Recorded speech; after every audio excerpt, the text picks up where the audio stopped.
Hi my dear children, how is your studies going on? It's going on well, isn't it? We know that the COVID-19 pandemic is nowadays spreading at an alarming rate. So many cases are being reported every day. So we could not predict when we will be able to go back to our normal classrooms. Anyway, maintain the precautions needed. That is, use the hand sanitizer as well as the mask. Stay home, stay safe. Today this session is meant for recalling what all things we have studied so far through our various videos. That is, we were discussing about the chapter chemical kinetics, the topics on the chapter chemical kinetics. We know it's about the kinetics of chemical reaction. In this chapter, we'll be dealing with the rate of a reaction, that is the speed of a reaction as well as the factors affecting the rate of a reaction, then the mechanisms involved including its energy as well as the orientation of the molecules undergoing collisions. So far we discussed about the rate of the reaction and one of the factor which affects the rate of a reaction. What is meant by rate of a reaction? Rate is nothing but it's the speed of a reaction. We know what is a chemical reaction. A chemical reaction is one in which the reactants are being, in short we can say that reactants are getting converted into products. So that's a conversion of reactant into products. That means the change in concentration of the reactants as well as products takes place in the course of the reaction. So that is change in concentration is taking place with time. So in order to find the speed of a reaction, as we are determining the speed of a car, that is the distance covered or the change in position divided by time taken. Similarly, in this case of chemical reaction, here not change in position is taking place. What taking place is the change in concentration of both the reactants as well as products. The concentration of the reactants goes on decreasing and the concentration of products goes on increasing with time. So either the change in concentration of the reactants divided by time taken or the change in concentration of the products divided by time taken can be defined as the rate of a reaction. That is, if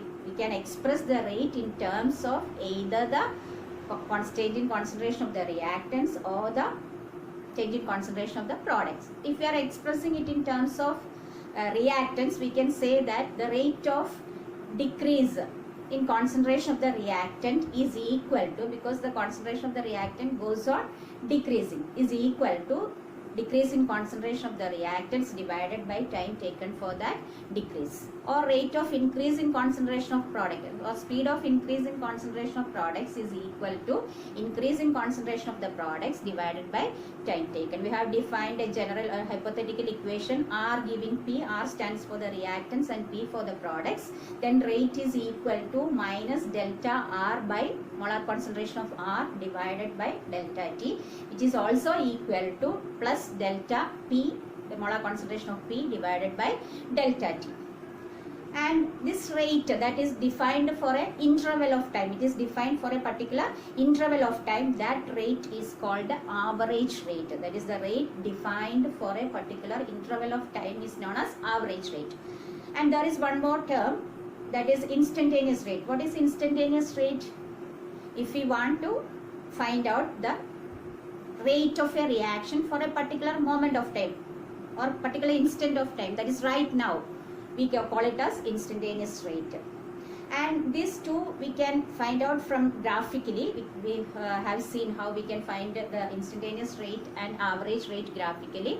We are plotting concentration of the reactants or concentration of products versus time graph. And for the concentration versus time graph, we get a curve.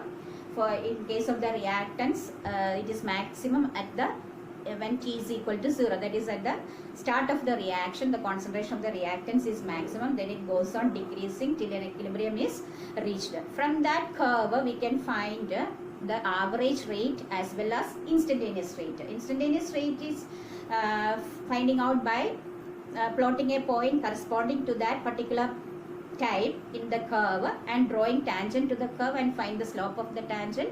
That will give the instantaneous rate.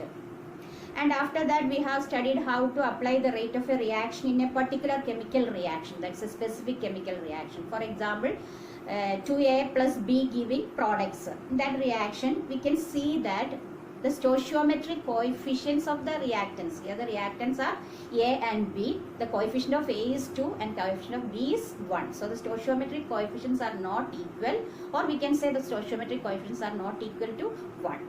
Then in order to define the rate of that particular overall rate of that reaction, this rate of decrease in concentration of the reactants must be divided by the stoichiometric coefficients.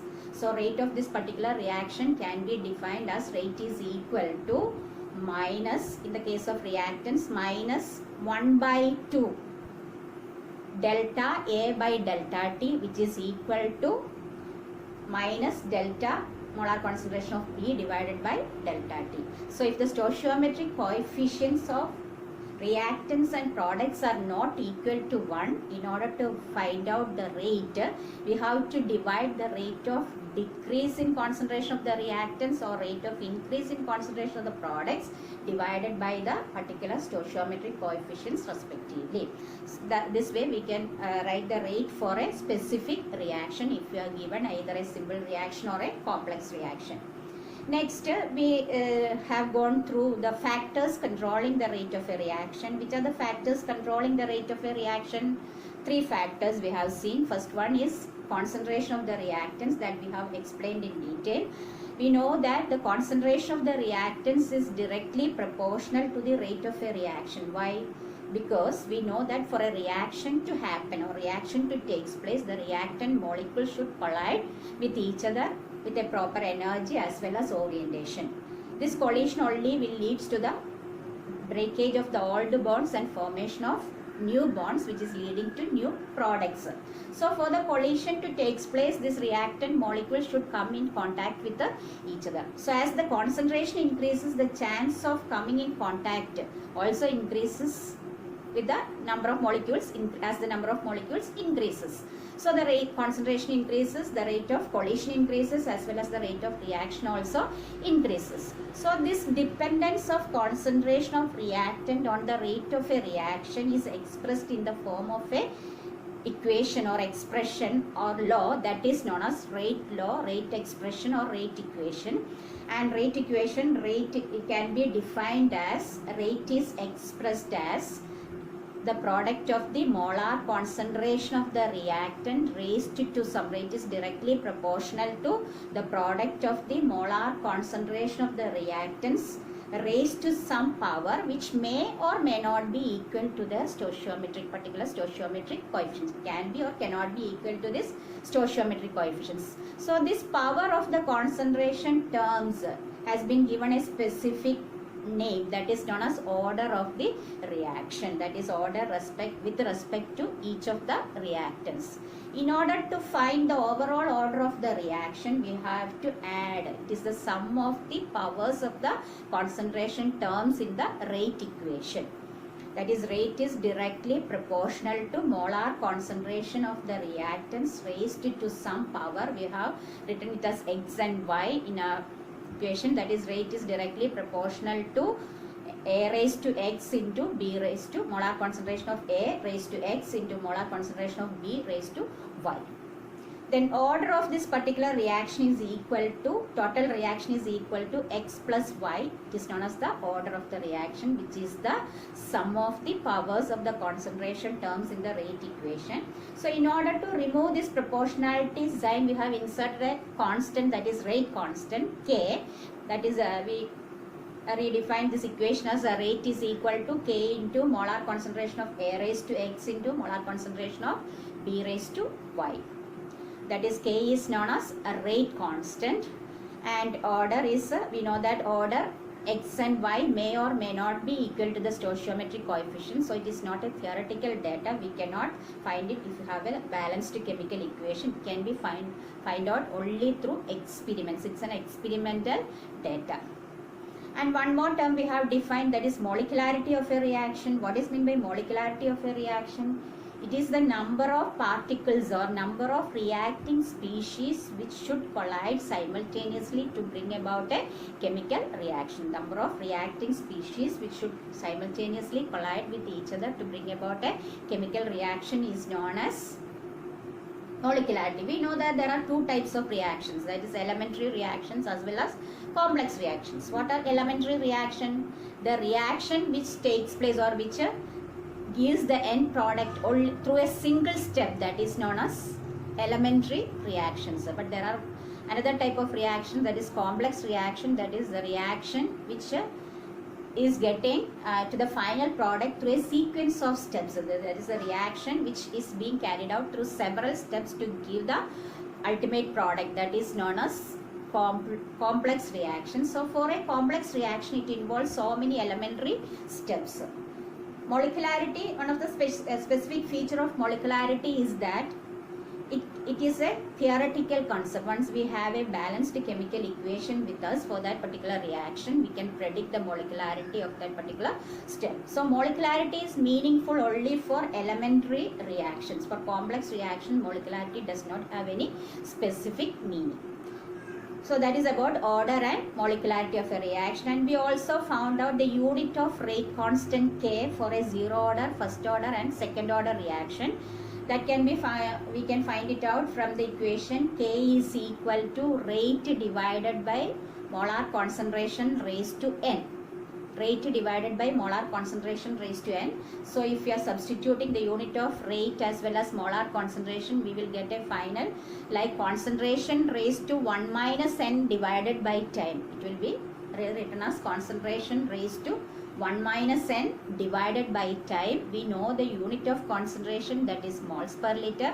Time usually in seconds, moles per liter raised to N. N is the order of the reaction, that is N is 0 for a zero order reaction, N is 1 for a first order reaction, N is 2 for a second order reaction, N is 3 for a third order reaction, and so on. So concentration raised to 1 minus N divided by time, that is if it is a zero order reaction, we can write it as concentration raised to 1 minus 0, that is 1, concentration divided by time. Ultimately it is concentration raised to 1 divided by time. So the unit is moles per liter divided by second, or we can write it as mole liter raised to minus 1 second inverse. Then for a first order reaction, the unit of rate constant K is equal to concentration raised to 1 minus N divided by time, that is concentration raised to 1 minus 1 divided by time. 1 minus 1 is 0, anything raised to 0 is 1. So rate constant K is equal to 1 divided by time. The unit of time is second, so 1 by second, or we can write it as second inverse. That's for a first order reaction. And for a second order reaction, concentration raised to 1 minus 2, that is concentration raised to minus 1 divided by time, that is concentration is moles per liter raised to minus 1 divided by time is second. So we can write it as mole raised to minus 1 liter second inverse. So these are the units. This is the way we are finding out the unit for rate constant for a zero order, first order, second order, and so on. And also we have seen that regarding order and molecularity, order is an experimental quantity, molecularity is a theoretical concept.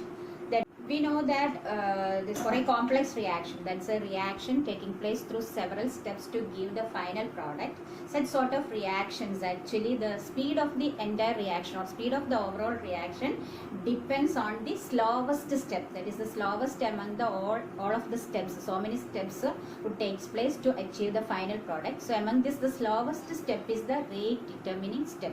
Slowest step is the rate determining step. So the order can be defined from the slowest step.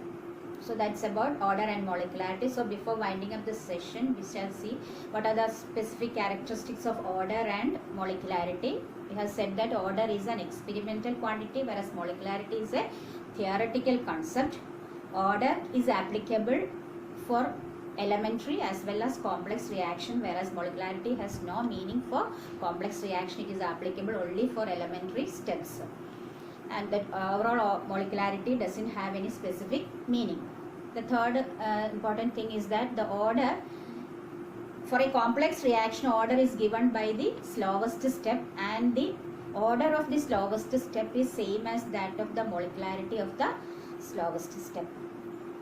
So concluding this session, go on with studies as the schedule given by the school. Go systematically, study systematically, do your homework, watch the videos properly, read your textbook thoroughly, keep learning. Thank you.